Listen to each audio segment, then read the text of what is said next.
Not far from the Dorset village of Wimborne Minster, nestled securely inside the boundaries of the Kingston Lacey estate, lies an ancient hill fort known today as Badbury Rings. So named as it consists of 3 concentric circular ramparts topped with a crown of towering pines, which have, for as long as anyone can remember, been populated by a colony of ravens.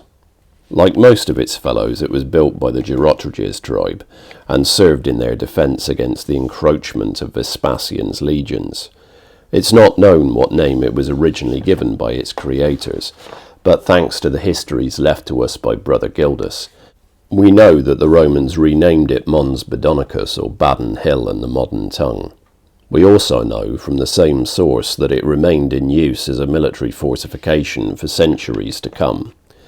You see, the shores of our island have ever been a tempting target to those across the sea, blessed as it is with ample leagues of fertile ground and space enough to settle. Thus, the eventual retreat of the Roman army, and the fall of the empire that funded it, invited the predations of the Angles, the Saxons, and the Jutes. What started as a trickle soon became a flood that swept away the old tribes, replacing them with the petty kingdoms that would eventually become England. A flood that pushed the Britons to the very margins of their homeland. Had it not been for the bravery of leaders and warriors alike, the tribes of Britain would have been swept asunder and forgotten to history altogether. But times like these have ever been a time for heroes. Those that came to Badon Hill rode under the banner of the Bear, and the command of a man named Arthur. By that time he'd already amassed more than half of the victories he'd eventually be credited with, and to some he was already more legend than man. So, when a Saxon army occupied the fort at Badon Hill, it was Arthur and his horsemen who came to liberate it, with all the kings of Britain at their side. For a night and a day and a night their armies launched themselves against that hill to no avail, until Arthur, sensing the spectre of defeat, raised the great sword Caledvok and led the murderous charge that routed the invaders. It's said that he himself killed over 900 men that day, and that the horsemen that followed him felled half as many more. To that I can't attest, but I can tell you that more than 20 years of peace and security followed. Years of Camelot in which Arthur's legacy would be cemented, and his deeds would pass into myth. Of course, death came for him eventually, as it comes for us all, and if you believe the falsehoods perpetrated by Mallory and his ilk, you might believe that he was laid to rest at Avalon, and lies there still, sleeping soundly until the day he's needed once more. Truth is, though, that he's been needed more than a few times in the years that have followed, and hasn't yet deigned to reappear once. Fact is, like most legends, he was little more than a mortal man, though one who achieved the impossible, and to who the impossible was owed.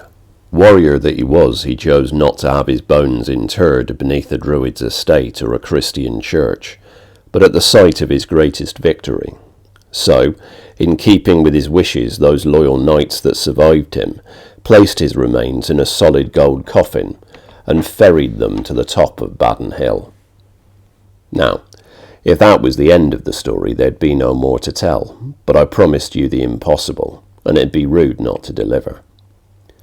You see, while most of us will simply pass through the veil when our time comes, to live forever after in the shadow bodies we built in life, the spirit of Arthur and of the comrades that joined him instead rose up and took on the form of the ravens that occupy the site to this day. You can still see them there, in all weathers, standing vigil and calling to each other as they swoop through the air, patrolling the land beneath them. Some even say that if you wait until dusk, when the veil of twilight comes creeping over the hill and the rules that bound the rational get that little bit weaker, you might even be able to hear as the chattering of those ravens turns into the chattering of men, and the faint sound of thundering hooves thrums from beneath the ramparts. Others who have stayed later than they should have sworn that, come midnight, they caught sight of a translucent cavalry charge, tearing silently into an unseen enemy with all the fury they could muster. Many of those same folk will also insist that they were accosted by the sight of a sullen warrior drenched in grave soil, peering hatefully through their car windows just as they tried to leave. So, if you do ever come down to visit Badbury Rings, remember to treat the ravens there with the respect that they're due. And if you decide to stay past dusk, keep your ears open and your eyes aware. You never know what you might see.